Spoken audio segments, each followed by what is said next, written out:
再来是这个鸡仔冰结合在地农产，嘛会当创造新商机。苗栗大湖出产着高接来，高农为着要增加买气，甲高接来甲加做冰西，搁来掺枸杞，做成高接来枸杞冰，讲好食，搁会当滋喙大。另外，中华有农会嘛甲在地生产的地冻米摕来做成米的鸡仔冰，食冰嘛会当食着饭粒啊，口感特殊，讲袂甲呛呛滚。天气非常热，来食一件鸡仔冰。这个是火龙果的口味，食起来安尼酸甜酸甜，而且口感阁真特殊，内面竟然有米粒啊！很厉害的是，我们平常那个米明明放隔夜它就变硬了，为什么这个东西它不会变硬？它不会接上去，不会粘手这样。不会。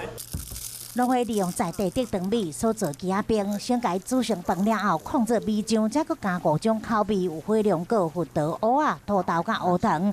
去年是卖6万外支，今年阁愈好，卖82000外支。用在米冰棒这方面，能够再增加我们国人对这个米的消费量。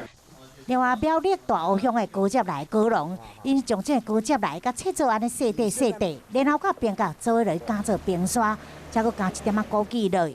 清凉退火高接来枸杞冰就完成啊！吃起来甜而不腻，很清爽。传统食高接来拢是下皮了后切片食，即马换一个新食法，改加做冰刷。伫热天时啊，比咧直接食水果，感觉加真好食。